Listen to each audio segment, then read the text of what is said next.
Bonsoir à tous, bienvenue à la soirée dégustation de la Rombox du mois de septembre.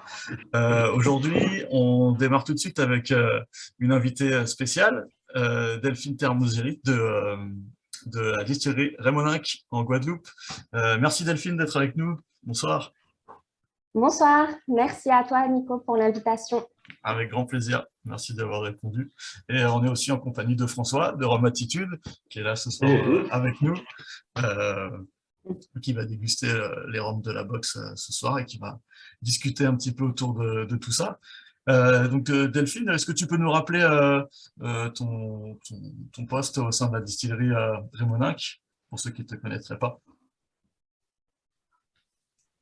Oui, alors du coup, je suis en charge du marketing et de la communication depuis 4 ans. Donc, c'est vraiment un métier passionnant qui consiste à mettre en valeur ce beau patrimoine saint-rosien, donc la distillerie Rémoninck et aussi le musée du rhum. Super. Donc le musée du rhum, je crois qu'il y a même, c'est pas que le musée du rhum, il y a plein de choses dans ce musée, il me semble. J'ai pas eu la Ah oui, chance de on le a visiter encore, mais c'est vraiment l'univers de Monsieur Rémoninck. Donc, c'est un grand collectionneur dans l'âme. Et du coup, ce musée, vous allez retrouver une superbe galerie de papillons, des maquettes de voiliers et aussi les métiers d'antan. d'accord. Ah ouais, donc c'est ça, c'est pas que le rhum. Voilà. Est-ce qu'il y a des vieux appareils de distillation, des vieux, Oui, vous allez retrouver un alambic, mais c'est vrai que c'est une visite qui plaît à tous. C'est vraiment pour les familles et du coup, vous allez retrouver aussi la fabrication du rhum agricole. ok, C'est super. bien particulier. C'est un musée qui est assez visité aussi, qui est assez connu en Guadeloupe, ou c'est vraiment les personnes qui viennent à la Ah distillerie qui oui, viennent c'est pour ça? vraiment un passage incontournable. D'accord.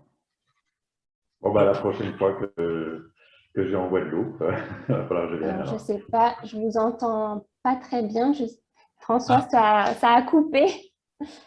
D'accord, mais moi je t'entends bien en tout cas. ouais, moi aussi. C'est Ouais, Ouais, ouais. vraiment. il y a eu un petit souci, une seconde. Eh ben, on va commencer à goûter le premier rhum. Alors, hein, le Rémoninck vieux première cuvée cœur de chaux. Ouais. Mhm. Hop. J'ai apporté la bouteille. Ah oui, Et superbe. déjà, le nez a l'air très charmeur. Là. J'ai ouvert le centre, l'échantillon. On a les plus petites. Hop. Ah, je crois qu'il y a l'image de Delphine qui a un petit peu figé. Il y en a peut-être des petits problèmes de connexion. Mais Oui, du bah, coup, comme ouais, ouais. avec la Guadeloupe Je peut-être. vous entends bien. Bon, bah, super.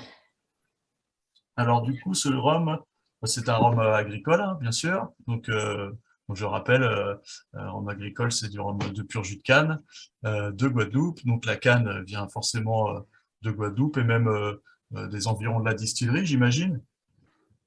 Oui, exactement. Alors, du coup, c'est ce qui est fantastique, c'est vraiment un lieu extraordinaire à la distillerie Rémoninck parce que tout est fait sur place, donc depuis la culture de la canne à sucre jusqu'à sa mise en bouteille.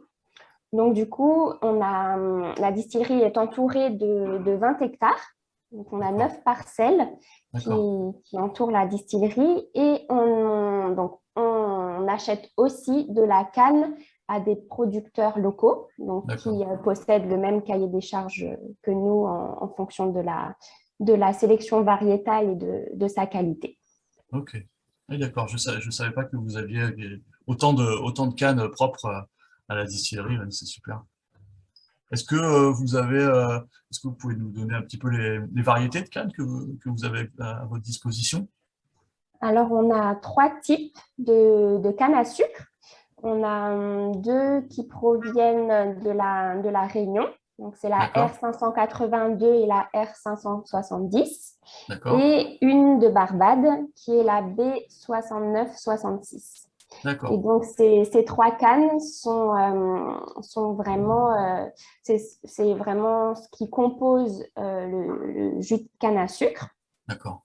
Voilà, les cannes sont broyées par nos moulins et elles sont facilement broyées parce que c'est vrai que c'est des cannes assez souples qui passent dans nos moulins sans difficulté. D'accord. C'est ce qu'on appelle la canne bleue, il me semble, celle de la Barbade. Alors, c'est vrai que nous, on n'utilise pas vraiment de nom de couleur. D'accord, oui, c'est plus en Par Martinique, exemple, peut-être la qu'on utilise ce mot-là. F582, la canne peut être violette, elle peut être jaune. Donc, du coup, c'est pour ça qu'on préfère utiliser les noms variétals. D'accord, ok. Et la saison de la récolte, Un peu moins marketing.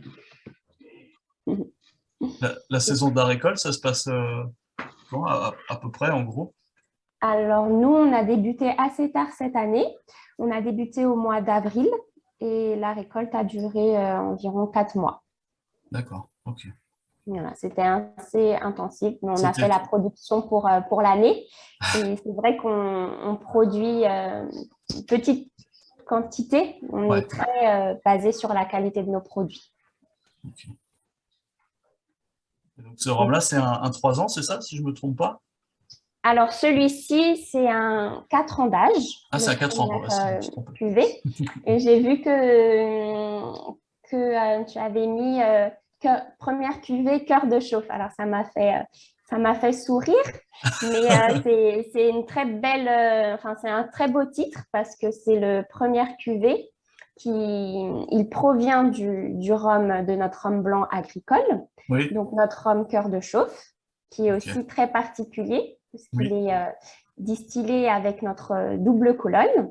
Ouais. Et le cœur de chauffe, ça peut porter un peu à confusion le nom, mais c'est un rhum qui, son nom vient du procédé de distillation et qui conserve les éthers qui sont au centre de la colonne à distiller.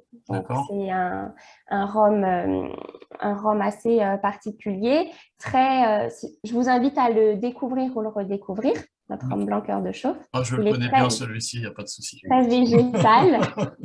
La canne est très présente et c'est vrai qu'on a une grande sucrosité aussi en bouche qu'on retrouve dans nos rhums vieux. Et il est assez frais. Ouais, c'est vrai. Il est vraiment très, très facile, même tout seul, comme ça, même si c'est un rhum qu'on boit le plus souvent, enfin pour ma part en tout cas, que je bois le plus souvent en punch, mais même en dégustation comme ça, c'est assez facile, assez rond, assez fruité. Donc, il est très sympa. Et donc, c'est le cœur de chauffe qui a vieilli en fût de chêne pendant 4 ans. D'accord. Voilà. C'est des anciens fûts de Bourbon? Alors non, c'est du fût de chêne français. Ah, c'est fût de chêne français?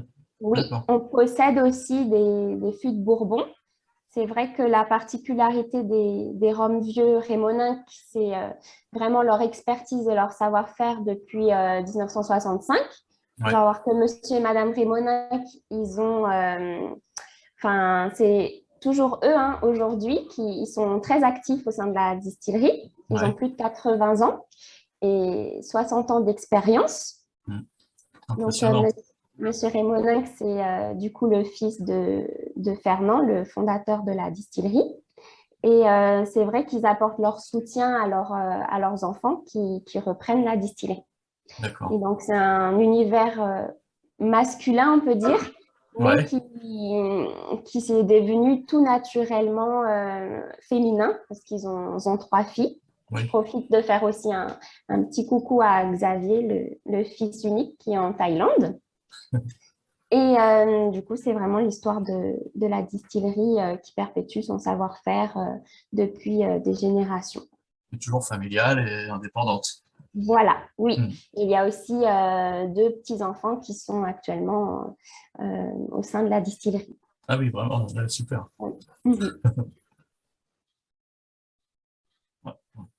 François a déjà commencé à déguster, il a bien raison. Je vais faire comme lui.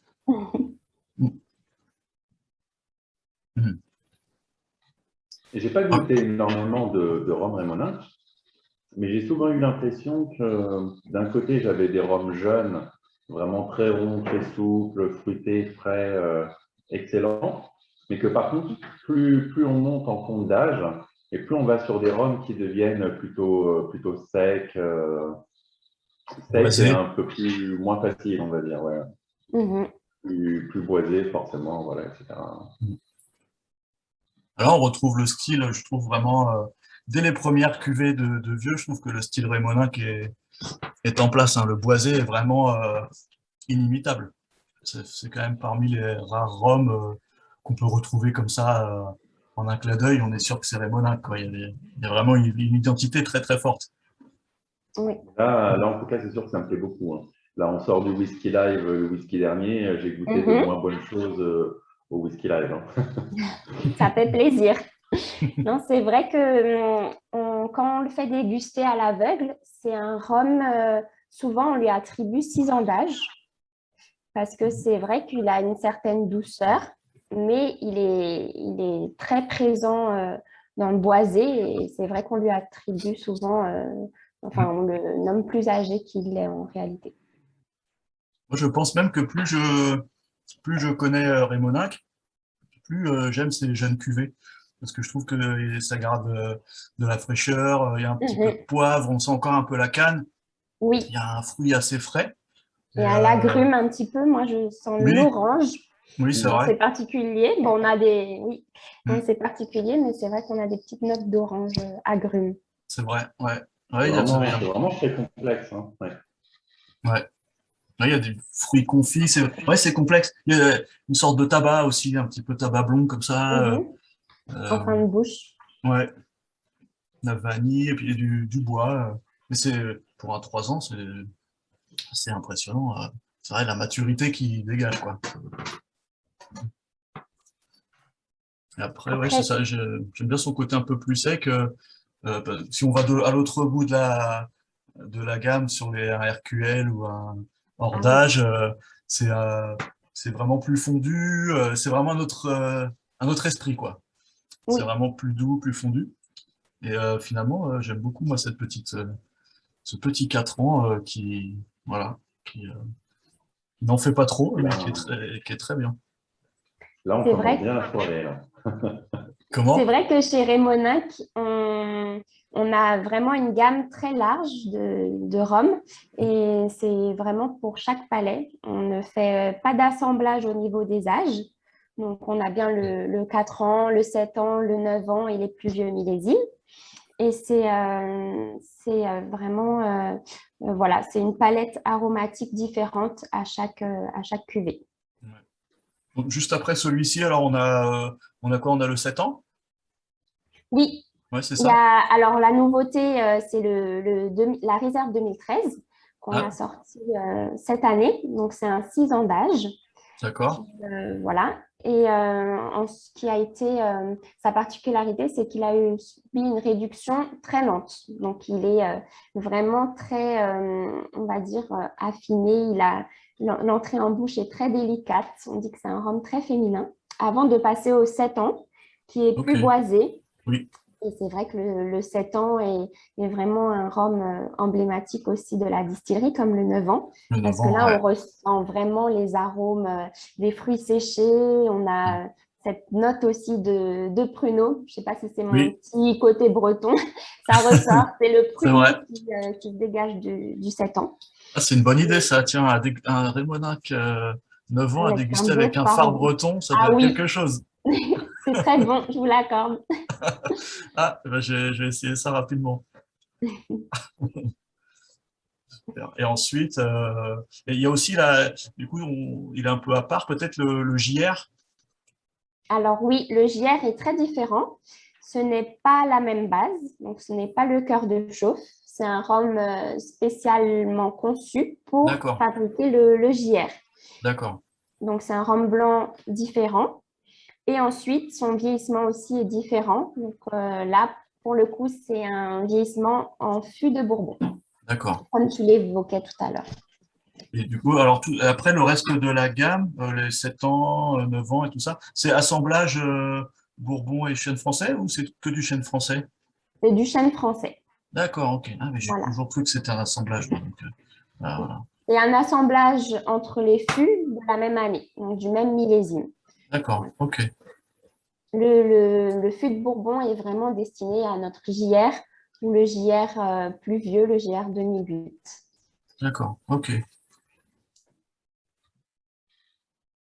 Non, mais c'est une belle découverte, là, Je ne sais pas si vous ressentez aussi la finale, François, la finale un peu pâtissière, un petit peu, on a une petite douceur qui revient Mhm. après ce côté bien boisé. Mm.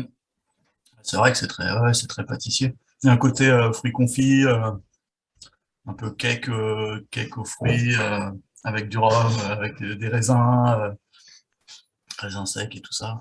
C'est très, très, très, très bon. Et c'est très long. Mhm. C'est vraiment très, très long en bouche. Il a eu la grande médaille d'or au concours, c'était de Bruxelles en 2018, Ah oui? pour la grande révélation de l'année. Du coup, on était très fiers parce que Ah, super. voilà, c'était une belle petite surprise parce que ça récompense aussi le travail de toute une équipe. J'imagine que Léopold était content d'apprendre qu'il était une révélation à 80 ans. Oui, Ça a dû lui faire toujours absolument. un petit jeune, une révélation de l'année. Très content. Et puis, il a reçu aussi la médaille pour le cœur de chauffe à Francfort cette année. Donc, Ah, super, on est content d'être récompensé lorsqu'on fait des cuvées. bien sûr. Et du coup, je suis juste étonné, je reviens sur ce que tu nous avais dit sur le processus de fabrication, de production du cœur de chauffe. Donc, Mhm. il y a pas du tout de distillation en alambic, hein. Tu as dit que c'était uniquement en colonne, c'est ça? Mm, Oui, D'accord, c'est une double colonne en inox. d'accord. mm. Oui, c'est Ok, assez complexe, hein. Je crois que c'est quelque chose qui a été dessiné entre Léopold et un ingénieur Oui, en distillation. Monsieur Kogat. Oui, Ouais, voilà, c'est ça. c'est vraiment Monsieur Rémoninck aussi qui a voulu mettre sa touche personnelle et du coup a participé au design et à la conception de la double colonne. Il en est D'accord. très fier aujourd'hui. Et pourquoi le cœur de chauffe, il a aussi évolué en termes aromatiques, c'est parce qu'on a travaillé sur sa fermentation. Ah, d'accord. Voilà, donc on a apporté une nouvelle levure qui est destinée vraiment pour les spiritueux et pas seulement la levure boulangère.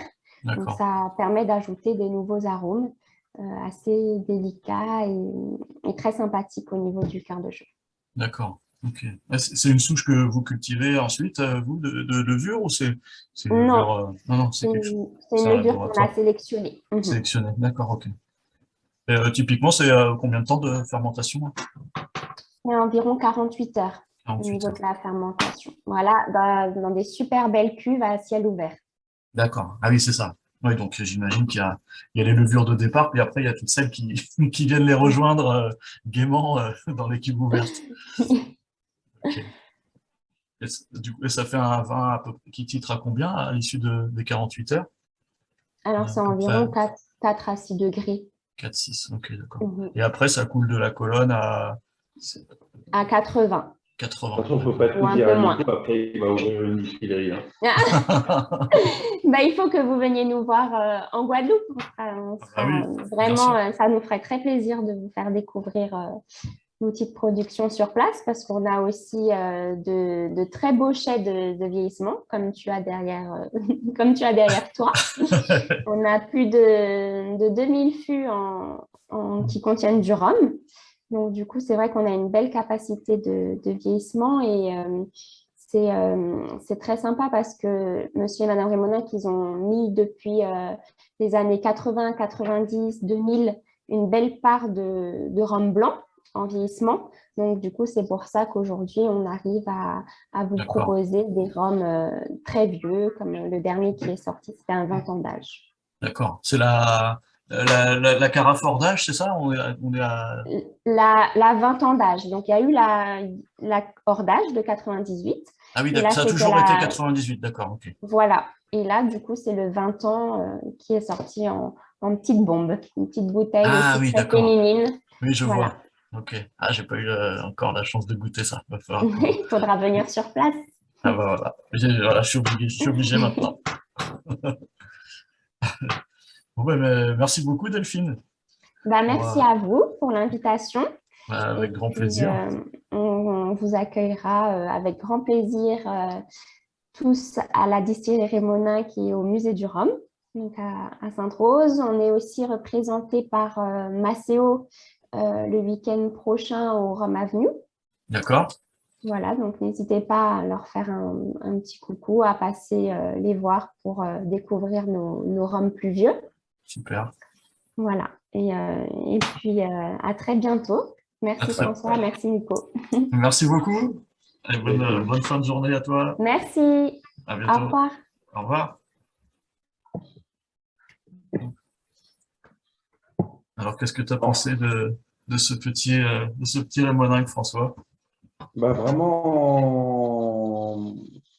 tu avais vu ma dégustation avec Nadia et c'est vrai que j'avais pris pas mal de plaisir à goûter de très vieux agricoles. Oui, Donc là, on est sur quelque chose d'un peu plus jeune. oui, Ça reste vraiment très bon, très rond, très plaisant dans des registres assez différents. On a de la fraîcheur, on a de l'épice, du poivre, c'est des fruits séchés, un côté un peu floral. Donc il y a vraiment beaucoup de choses. très riche, hein. Et c'est vraiment, non, c'est excellent. Ouais. Ça coûte combien cette bouteille de Rémonac pour avoir une idée de Alors, attends, fabrication? il faut que je revérifie ça. Ça coûte 39,90 €. Donc, en plus, Ouais, voilà, pour se boire une bouteille comme ça à l'apéro, ouais, et puis, nickel, quoi. je pense que ça peut plaire en plus à pas mal de monde, puisque Mm. pour un amateur, c'est quand même suffisamment corsé et aromatique. Et puis pour un novice, c'est suffisamment séduisant et rond ouais, pour plaire vraiment à tout le monde, je pense. Ouais. Alors, on enchaîne sur quoi? Sur El Supremo? Allez, on peut faire ça. El Supremo, qui est à Alors, El Rome. Supremo, moi je connais, je sais pas de toi, mais moi je connais pas du tout en tout cas.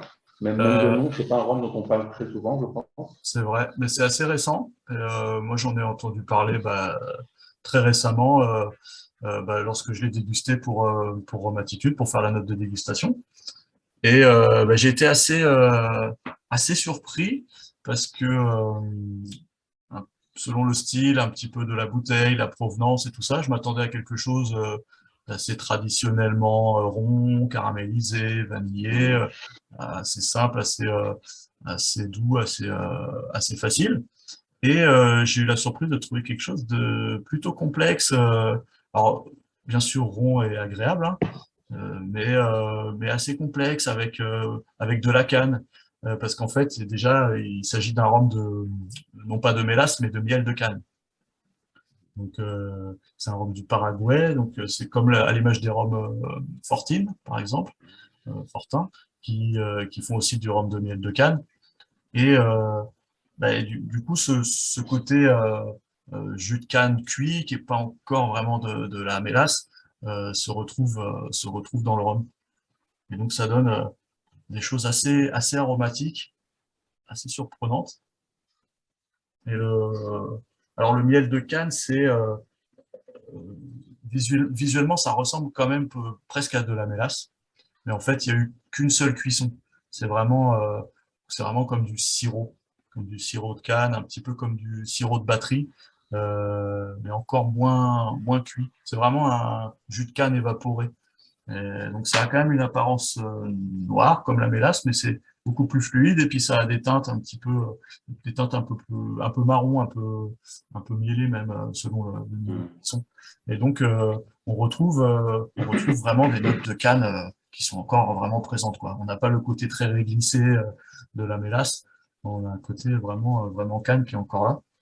Et donc en plus il y a un élevage qui est assez complexe, qui s'est fait en deux temps.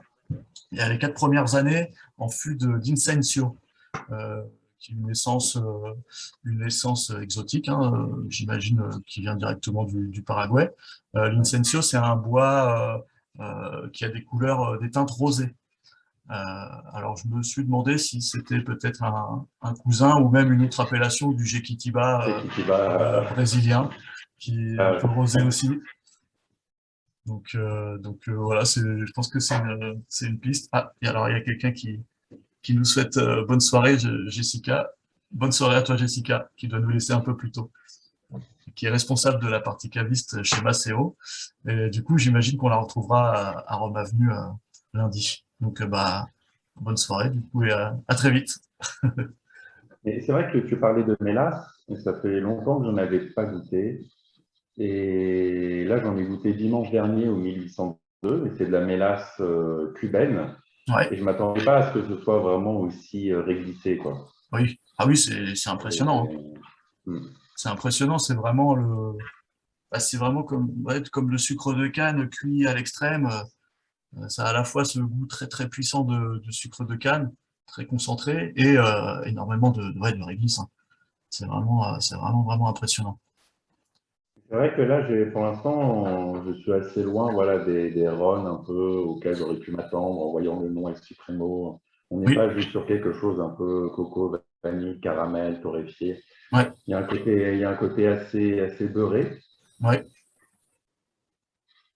Et il y a quelque chose d'assez complexe et même d'assez insaisissable. Je trouve que c'est un profil qu'on rencontre pas si souvent que ça. Oui, c'est Euh, un peu atypique. Ouais. Quelque chose de végétal, mais assez confit à la fois, assez Oui. patiné, et quelques Ouais. aromates. Il y a même une certaine lourdeur, je trouve, qui se dégage. Alors, je ne sais pas exactement comment il est distillé. Je me demande si c'est pas un petit peu aussi à la méthode cubaine avec un assemblage d'eau de vie assez concentrée et d'autres plus légères. Parce qu'on sent quand même un fond, un cœur assez lourd, assez concentré au milieu de tout ça. Et j'ai de la canne qui vient petit à petit, comme sur un agricole, Non, c'est avec un assez côté, dégoûtant. avec avec pas mal de poivre. En fait, c'est le poivre qui arrive et puis qui m'emmène petit à petit vers la canne fraîche, quoi. Oui, ça apporte une petite touche verte, un peu Ouais. le poivre. Et puis il y a aussi un côté fumé hein, qui m'a assez surpris aussi. Je trouve que c'est vraiment intéressant. Fumé, mais fumé presque plus comme de l'encens que de la torréfaction. Oui. Ou... Bah alors c'est drôle parce que justement le bois qui est surnommé, alors il a un nom local que j'arrive pas vraiment à prononcer, mais il s'appelle l'incensio. Et incensio, ça veut dire encens. Donc t'es pile dedans. C'est parfumé, épicé comme ça. Ça me rappelle un peu certains encens qu'on peut utiliser à la messe. Ouais, d'accord. C'est pareil, l'encens, il y en a des dizaines, des centaines. On Oui. n'est pas sur du Nag-Champa, voilà. Bon. Mais ok, bah, j'ai hâte de goûter ça. Donc c'est double maturation, hein. Donc 4 ans en incensio, 4 ans en fût de chêne français. Une jolie couleur dorée. Ouais. Il est assez brillant, il a une couleur, une robe assez soutenue. Eldorado.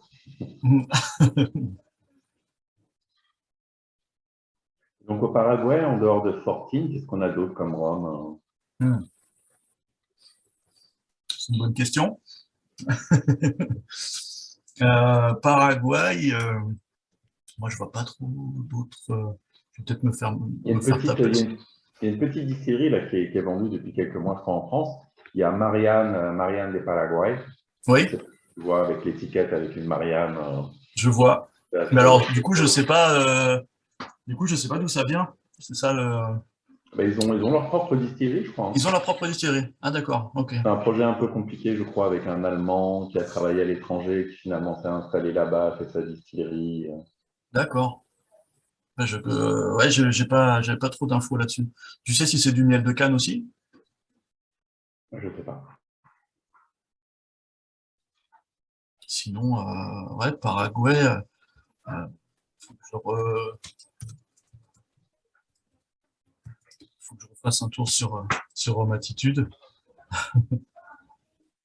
Mais Paraguay, c'est vrai que c'est pas très très répandu, hein. Il y a eu des embouteillages indépendants de la Maison du Rhum, donc de chez Fortine, El Supremo. Ouais. Et il y a aussi Fer. qui a sorti qui avait fait un XO du Paraguay. Euh, En revanche, je ne sais pas où est-ce qu'il était sourcé. Et puis on a les arrangés les rhums de cèdre dont le rhum bio ouais, le rhum bio qu'ils utilisent pour leur cuvée bio, c'est un rhum de miel de canne du Paraguay. En tout cas, là, en bouche, il y a quelque chose d'assez léger. On sent que c'est moins intense que le Rémonin juste avant. Oui. Forcément, c'est pas étonnant. Ouais. Mais c'est quand même assez complexe, un côté un peu épicé, poivré, assez frais, plutôt plaisant. Complètement. Hein. Ouais, il y a du boisé, un peu épicé. C'est un peu confit en même temps. C'est ça. Il y a une espèce de canne confite, comme si, euh, comme si la canne était un fruit confit, quoi. Il y a un peu, il y a des végétaux confits comme ça qui rappellent l'angélique confite, par exemple. Je sais pas si tu as déjà eu l'occasion de goûter. Des fois, ça me rappelle ça quand il y a une canne vraiment sucrée, vraiment bien mûre. Et il y a cette petite finale fumée. J'ai des petites pointes d'agrumes aussi. Ouais. Mais par contre, je retrouve pas du tout le côté beurré que j'avais au nez. Ouais. Peut-être, c'est peut-être à l'attaque qu'on a le plus ce côté un petit peu pâtissier comme ça, avec des épices douces. Mais c'est vraiment complexe, hein, parce que je trouve qu'au fur et à mesure de l'aération, on va vers des notes de plus en plus lourdes et on touche presque on sent vraiment la canne fermentée et on touche presque à ces notes un petit peu d'olive et de tapenade, d'olive noire et tout ça. Alors c'est pas aussi flagrant que sur certains autres rhums de grosse fermentation et tout ça, mais je trouve qu'on va, voilà, plus ça va, plus on s'approche d'un rhum plus lourd.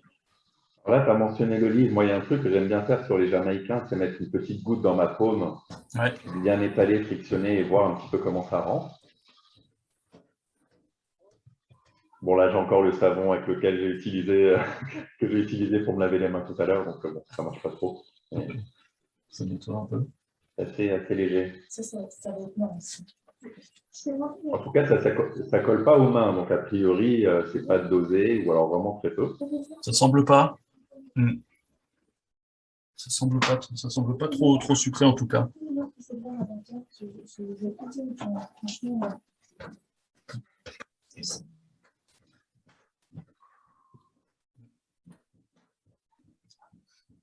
Bon, alors après, ça reste les goûts et les couleurs, hein. Et c'est un peu dur de passer après le Rémonin. Mais Oui. clairement, entre les deux, je préfère largement le Rémonin. Je pense que tu seras d'accord. Ouais.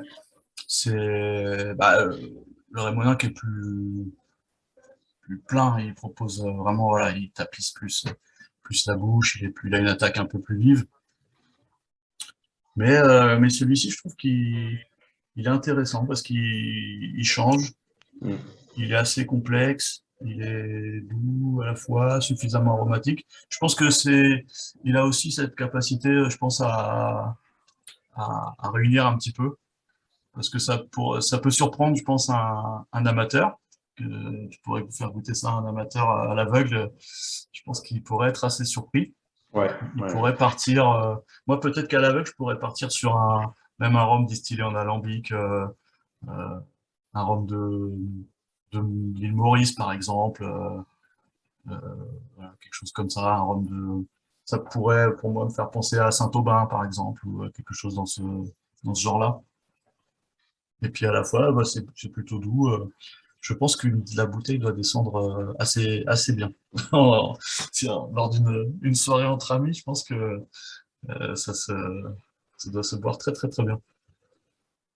Mais en tout cas, ouais, content de l'avoir goûté. Là. Alors ensuite, qu'est-ce qui nous attend? On avait un rhum de la Barbade. Alors la Barbade, si je ne me trompe pas, depuis qu'on a commencé les lives, c'était quand en juin ou en juillet, j'ai l'impression qu'on en a eu à toutes les box. Alors c'est un peu le berceau du rhum quand même de Mélas, hein, C'est vrai. c'est classique. Parce qu'on a eu du Real McCoy, on a eu du Dornies, on a eu pas mal de choses. Ouais, c'est vrai. Bah, c'est vrai que c'est assez incontournable. La Et du coup, Barbade, ce qui est sympa, ce qui est bien, c'est si on a gardé un peu de rhum des autres box, on peut se faire justement un petit line-up, un comparatif Barbade, quoi. ouais, c'est vrai, t'as raison. Ah bah oui, avec celui-ci pour commencer, je pense, parce que celui-là, c'est quand même le plus léger, je pense. Donc celui-là, il a 5 ans. Il a 5 Donc ans. ça, donc c'est la maison du rhum, c'est Hmm. une Discovery, je ne sais pas si c'était série 2, 3, je suis pas Non, alors tellement sûr Discovery, c'est une gamme à Enfin, part. d'accord. Euh, les batchs classiques de la maison du rhum, c'était tous des rhums millésimés. Oui. Là, on est sur des assemblages et vraiment Discovery, c'est comme son nom l'indique, c'est des introductions à un style à un prix vraiment raisonnable. Euh, D'ailleurs, je vais te redonner le prix. Le Barbade, la bouteille, elle est à 35 euros, 34,90 €. Donc c'est vraiment une bonne entrée en matière. Et en fait, leur ambition était de représenter au mieux chaque style. Donc il y a du Panama, qu'est-ce qu'on a d'autre en Discovery, on avait du Panama, je sais plus si on avait de la Jamaïque, je vais te redire ça tout de suite. Un rhum Discovery. agricole.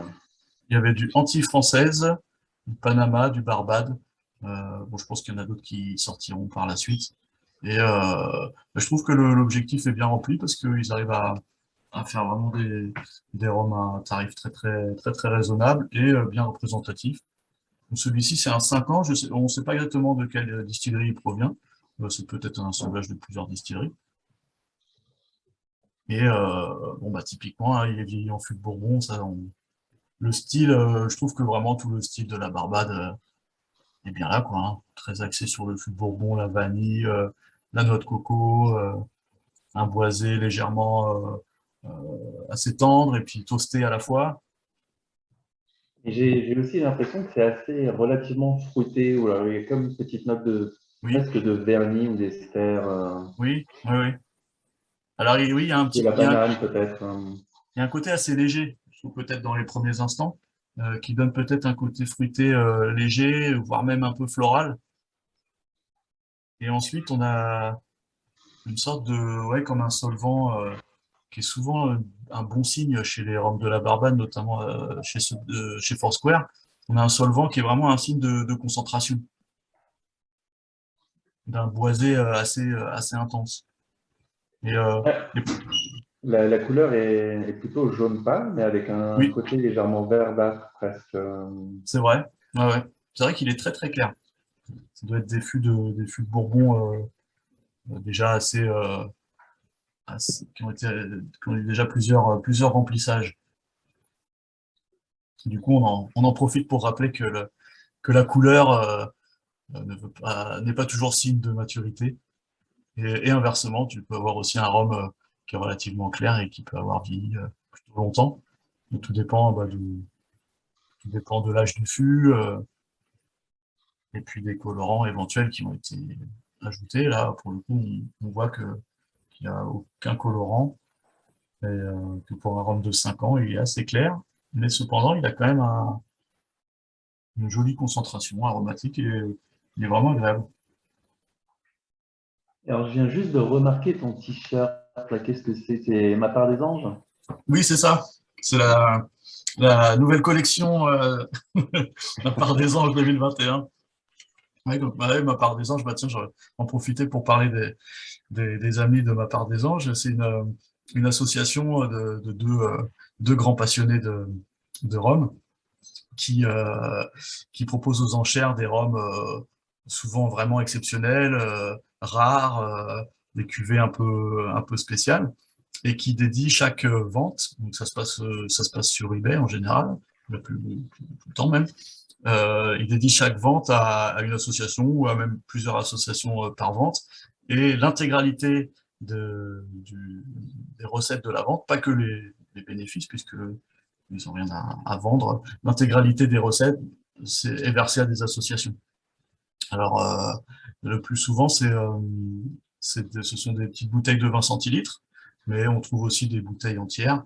Et donc, on peut participer de plusieurs façons, parce qu'on peut être soit donateur d'une bouteille ou d'un échantillon qui va être vendu, soit on peut être acheteur aux enchères, ça se passe toujours aux enchères, ça monte assez fort, donc ça marche toujours très bien, ils arrivent à récolter de belles sommes, et c'est aussi l'occasion pour les amateurs d'avoir des bouteilles de folie, hein, parce qu'on a des contributeurs des fois comme Gargano, comme Grégory Vernant de chez Besson, Marc Sassier de Saint-James, enfin, j'en oublie certainement, mais on a des gens, des très belle distilleries, chose.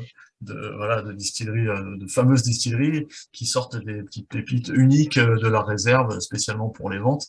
Donc, c'est vraiment des ventes à surveiller pour les amateurs de choses rares, de vieilleries, pour les collectionneurs. C'est vraiment bien. Donc, c'est Ma Part des Anges, hein, c'est l'asso Ma Part des Anges. On peut trouver sur Facebook, bien sûr, et puis sur eBay. Et donc, tu disais que c'est deux passionnés qui sont à l'origine du projet. Donc, je crois qu'il y a Marc Olivreau, c'est ça? C'est ça, Et Marco les, Livro, qui est et les- un collectionneur très connu dans le milieu.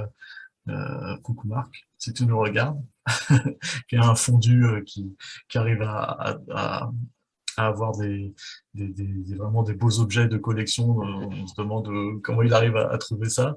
Et puis qui à la fois est super sympa et super généreux parce que dès qu'on cherche un petit truc, dès qu'on a des questions, il répond volontiers. Ouais, c'est vraiment quelqu'un de généreux. Ça le prouve encore une fois euh, avec cette association.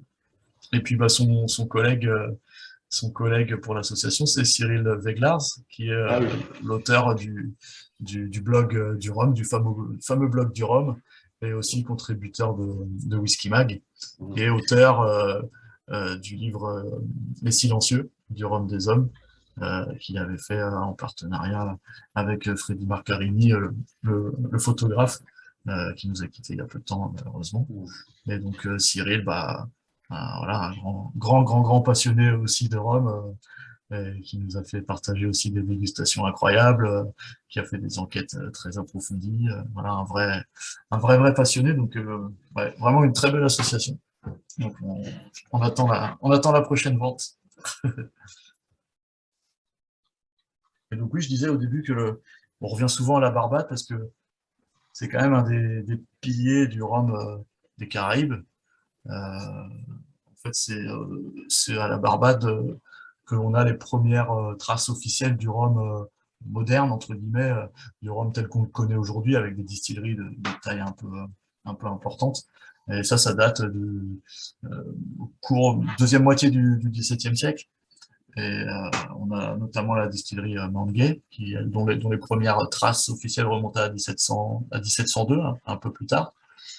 Et c'était une île qui a été colonisée relativement tard, au début du XVIIe, par les Anglais. Et une chose assez rare, c'est qu'elle n'a pas changé de main entre-temps, c'est-à-dire qu'elle est restée anglaise de 1620 à aujourd'hui. C'était une île assez pratique pour planter la canne parce elle est relativement plate. Il y a beaucoup d'îles des Caraïbes qui ont pas mal de relief. Celle-ci, elle est complètement plate, donc ça se prêtait bien à la fabrication du rhum, du sucre bien sûr dans un premier temps, et puis du rhum. Il y a eu beaucoup de distilleries à une époque, et puis comme d'habitude, comme un peu partout hein, dans les Antilles et même dans le monde, il y a eu des concentrations des distilleries. Il y a des grosses distilleries comme la Weird, qu'on connaît encore aujourd'hui, qui était là déjà depuis longtemps, qui a toujours été une distillerie assez importante sur l'île.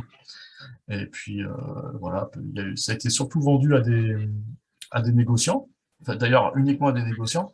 D'ailleurs, il y a eu une loi qui a été promulguée, je ne sais plus, j'ai plus l'année, mais c'est la preuve que le marché était vraiment tenu par les négociants, parce que cette loi stipulait que les distilleries n'avaient pas le droit de vendre leur rhum directement aux consommateurs. Donc elles n'avaient pas le droit d'avoir leur marque propre. Donc ça partait des négociants qui avaient des noms assez connus comme Seal ou Dorley par exemple, qui sont encore là aujourd'hui et qui sont des marques de rhum bien connues. Et puis ensuite, le premier à avoir trouvé la faille, c'était Mount parce que ils ont contourné en achetant du rhum. Et du coup, ils faisaient des assemblages sous la marque Mount Gay. Et donc, ils faisaient au départ des assemblages de rhum. Donc, ils avaient quand même une marque qui correspondait à leur distillerie. Et puis petit à petit, ensuite, il y en a d'autres qui sont arrivés. Ça a dû être libéralisé au milieu du XXe siècle. Et ensuite, il y a la Weird qui a créé son rhum Coxper. Euh, voilà, un anglais qui a toujours bien fonctionné. Et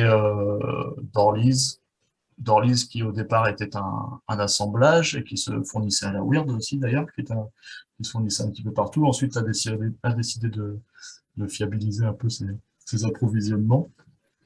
Et puis ensuite, au final, créer la distillerie Foursquare, qui est née dans les années 90, en 96, il me semble. Une distillerie relativement jeune finalement, Foursquare. Voilà. Puis La distillerie est jeune, mais je crois que Foursquare, à la base, c'était une sucrerie, non? c'est ça, ouais, c'est ça. Ça a été fait sur le site de la sucrerie. C'était repris par la famille Seal. Et j'ai un doute, il me semble que ces derniers mois, peut-être l'année dernière, il y a pas Weird qui s'est mis à embouteiller peut-être du rhum blanc sous son nom, quelque chose comme ça me dit. Ah, je ne sais pas. Je sais pas, peut-être, hein, je suis pas au courant. Je sais Il que me sa semble qu'il marque y a quelque officielle, chose sur le c'était marché local Coxper. maintenant. Ouais. Je sais que la marque officielle de la Weird, c'était Coxper. Après, je sais pas. Je sais pas, Il me peut-être, semble hein. qu'ils ont sorti un nouveau truc, je regarde ça. Ah, donc, ouais, ça, c'est vraiment nouveau, hein, c'est marrant. Enfin, c'est vraiment typique surtout de la tradition anglaise. Il y avait un marché qui était vraiment tenu par les négociants. Et quand tu regardes comme en Jamaïque, énormément de distilleries n'avaient pas leur marque propre jusqu'au début du XXIe siècle, quoi. C'est vrai que c'est assez incroyable. Euh, le, le colonialisme, enfin voilà, tout était tenu vraiment par le Royaume-Uni jusqu'à très très longtemps, même longtemps après l'indépendance de toutes ces îles finalement. Il y avait un Je trouve modèle que bah, économique. le rhum porte bien son nom, quoi. On a vraiment une porte d'entrée là, sur un Ouais, style assez facile, boisé torréfié, vraiment le côté à la fois mélasse et bourbon, ouais, le exactement. côté caramélisé, vanille, épices. Ouais, exactement. Et ouais, c'est ça. Et il est assez facile à identifier. Il est assez facile à lire, quoi, je veux dire. Donc, vraiment plaisant et quand même un peu corsé. Enfin, voilà, on trouve son compte, quoi. J'imagine qu'on peut bien s'amuser aussi en cocktail, parce qu'on n'est pas loin du Bourbon. On peut s'amuser peut-être à faire toutes les choses qui existent autour du Bourbon, fashion, je sais pas, après ce qu'on a d'autre en Bourbon. Est-ce que le Boulevardier, c'est à base de Bourbon, le cocktail Boulevardier? Boulevardier, c'est un Negroni au bourbon. Ouais, c'est ça. J'avais goûté ça, j'adore. C'est bon. C'est trop bon. Je suis sûr qu'avec ça, ça peut fonctionner. Ben, bientôt sur Romaticule, on va proposer du matériel pour faire des cocktails. Mm. Donc, on va pouvoir Ah, c'est super. travailler un peu plus cet aspect-là des choses. Mais d'ailleurs, sur le blog, il a commencé à y avoir quelques articles de recettes un peu classiques de cocktails. Ouais, c'est ça. Ça fait quelques semaines là qu'on a des belles recettes, des beaux cocktails qui sont reliés sur Instagram avec des belles images. Donc, ouais, c'est chouette. D'ailleurs, j'ai lu tout à l'heure, parce que je ne l'avais pas encore lu, ton dernier article un peu fouillé là, que tu avais fait sur les fûts et la tonnellerie. Oui, Et bah, franchement, chapeau. Hein. C'est un bel article assez long. J'ai appris pas mal de choses bon, parce que bah, ça c'est aborde cool. un peu tous les aspects, aussi bien toutes les informations, tous les problèmes liés au type de bois, de chêne, les forêts. Puis C'est après, ça. comment tout ça se transforme en fût au final. Et c'est dingue de se dire, je disais ça à Olivier, que au final, ce qu'on a dans le verre, si on utilise du chêne français, on a peut-être utilisé un fût dont le bois a mis 200 ans pour arriver à Mm. maturité. Quoi. Enfin, c'est dingue, quoi, 200 ans. C'est fou, hein? Ouais, c'est fou. Parfois, ouais, parfois plus même. Ouais, c'est incroyable. C'est vrai que si on remonte toute la chaîne, c'est incroyable tout ce qu'on peut découvrir. Mais c'est ça qui est chouette avec le rhum et les spiritueux en général, c'est que ça nous emmène sur plein de domaines. C'est vraiment passionnant, quoi. Bah, écoute, je suis content d'avoir pu Et, t'apprendre quelque chose parce que t'apprendre que. et je m'apprends plein de choses. Hein. Je demande que ça. Et alors, on va pouvoir finir sur une petite note tout en douceur parce que je vois qu'on a le punch-tenteur de Lonto. Ouais, D'ailleurs aussi, il y a quelques semaines, même quelques mois, tu avais fait une recette du punch panthère, je crois, sur Oui, le blog, c'est ça? oui, c'était ma recette perso, Ta qui était un recette secrète. petit, qui a été éprouvée, testée, approuvée à maintes reprises. Et je me rappelle qu'à l'époque, c'était quelqu'un que les gens sur les réseaux connaissent assez bien, c'est Damien Sagnier, Mhm. euh, qui est un grand connaisseur de rhum et qui m'avait donné une recette typique, enfin voilà, la vraie recette, où vraiment le jus de goyave domine. Et voilà, c'est ça qui était un peu la clé. Il me disait qu'il fallait plutôt éviter le jus d'orange, qui n'était pas vraiment dans la recette originale. Donc on était plutôt voilà, jus de goyave, jus d'ananas, citron vert, un peu de bitter, un sirop maison avec des épices, euh, du rhum, un peu de rhum ambré, un peu de rhum blanc. Et ouais, ça donne un truc assez incroyable. Et, et alors, je crois qu'on met aussi un trait de grenadine souvent dans la recette. Ouais, ouais, ça Et peut donc, c'est arriver. la grenadine, on est d'accord, c'est la grenadine, le sirop, hein, c'est pas juste du jus de Du, grenade qui a un petit ouais, peu, ça n'a bah, pas beaucoup de goût, la grenade, hein. ouais, c'est ça. Non, je pense que oui, c'est la grenadine. Ouais. Après, ouais, enfin, je pense. Bah, d'ailleurs, dans la recette de ce punch-là, du punch Longto, on a de la grenadine.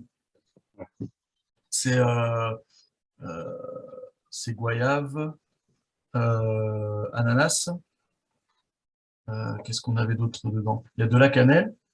Alors pour le coup, il y a de l'orange. Alors peut-être qu'ils ont pressé, On sent d'orange, peut-être que c'est un peu orange, orange pressé.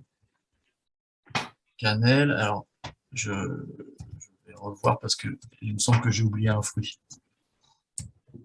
hein. C'était, oui, fruit de la passion, bien sûr. Voilà, maracuja. C'était maracuja. D'ailleurs, ils font aussi un punch maracuja qui est incroyable, une tuerie. Mais ce planteur-là, je le trouve génial aussi. C'est vraiment, ils ont trouvé une recette incroyable. Et puis, je pense que bah, je me rends pas compte de ce que ça peut représenter, mais je pense que ça doit être un certain défi de mettre, de faire un bon punch. Déjà, c'est une chose, mais arriver à le mettre en bouteille et faire en sorte voilà, qu'il soit stable en bouteille et puis qu'il puisse être un peu stocké ou alors, enfin voilà, rester quelque temps sur les étagères sans sans perdre de son côté frais, parce que on a l'impression vraiment qu'il a été que c'est des jus de fruits frais qui ont été pressés il y a peu de temps, quoi. Donc c'est Ouais. vraiment, vraiment très, très réussi. Mais c'est vrai que moi, j'ai très rarement l'occasion d'acheter, de goûter des rhums arrangés et encore moins des punchs, des liqueurs, etc. Mm. Et cet été, pour la première fois, par exemple, j'ai acheté le punch coco là, de Lonto Ouais, et la bouteille a passé en feu. c'est super, ouais, c'est excellent. Et je pense que chez Longto, voilà, ils maîtrisent vraiment bien ce genre de choses, hein. C'est assez incroyable. Le punch maracuja, je sais qu'à un moment, il était même compliqué à trouver parce que dès qu'il y en avait qui arrivait, c'était raflé par les connaisseurs. Et je trouve que celui-ci, il est à la fois très savoureux, aromatique et très léger. On sent pas le côté lourd du sucre qu'on peut avoir parfois. Là, on reste sur le fruit, il y a un petit goût de rhum. Enfin, Alors, je sais pas, je peux me tromper, mais j'ai l'impression qu'on sent vraiment beaucoup un côté fruit rouge. Je pense que ça doit être la grenadine. ah, peut-être bien. Ah, oui, t'as ça qui. Moi, c'est rigolo parce que j'ai de la banane sur la finale, sauf qu'il n'y a pas de banane. Mais bon, c'est peut-être tout la rencontre de plusieurs fruits exotiques qui me donne ce sentiment-là. En tout cas, c'est très doux. Les 16 degrés, on ne les sent pas passer, hein. Tu Mm. mets ça avec un glaçon. Ah, c'est excellent. Moi, je C'est mettrais vraiment- peut-être juste, j'ajouterais une ou deux rondelles de citron vert en plus dans le verre pour apporter un petit peu, Ouais, pour un peu compenser de. un petit peu l'aspect un peu doux pour moi. Ouais, Mais non, excellent. c'est vraiment très bon. Bon, la prochaine fois qu'on se voit, il me faut un échantillon de ton punch maison, là. Ah bah d'accord. Bah alors le problème c'est que j'ai la recette D'ailleurs, il me semble qu'avec Olivier, on t'avait passé commande de de rhum ton arrangé. punch ouais, c'est ça, de rhum arrangé. Voilà, on l'attend. Bon bah du coup il va falloir un petit temps de macération, mais je vous oublie pas. Et puis par contre, le jour où je vous ferai goûter le punch, il faudra venir avec des gens parce que moi, je ne fais pas moins de 10 litres. Hein, donc il faudra, on fera ça. Rhum Club Paris, voilà. Quand on fera une petite fête, ouais, c'est ça. Bon, ben voilà, je crois qu'on a fait le tour de notre box. C'était encore intéressant d'avoir une belle variété comme ça. Alors, quand est-ce qu'on se revoit, nous? Qu'est-ce qui est prévu en octobre? Alors en octobre, on a une belle soirée le 14 avec notre invité exceptionnel qui sera l'homme à la poussette, alias Laurent Cuvier, avec qui on dégustera notre pack découverte des rhums blancs d'Asie et d'Océanie. Donc voilà, je sais que Laurent est un grand amateur de rhum blanc et qui se prête souvent à l'exercice des dégustations de rhum blanc à l'aveugle. C'est devenu une série d'articles assez classiques et assez suivis de son blog Les rhums de l'homme à la poussette. Donc je pense que on va bien s'amuser. Et moi aussi, je suis assez fan des rhums blancs, souvent de pot still, parce que là, dans le pack découverte, ça va être une grande majorité de rhum de blanc pur jus de pot still, si ce n'est qu'elle sera composée uniquement de ça d'ailleurs. Donc voilà, ça ce sera le 14 octobre. Ce sera un peu plus tard que d'habitude. On fera ça à 20h30 cette fois-ci. Voilà. Et ensuite, on aura à la fin du mois, il y aura la dégustation de la box du mois d'octobre. Et voilà. Et puis on va essayer de reprendre les dégustations aussi à la table du loup dès que possible. Ouais, voilà, c'est pas encore calé, on n'a pas de date, on ne sait pas exactement ce que ce sera encore. Oui. Mais voilà, ça va arriver aussi. C'est en préparation. Eh ben super. À très vite alors. Merci. À la prochaine. Bon, merci à tous. Merci François. Et merci encore à Delphine d'avoir été avec nous. Et à très bientôt. Ciao.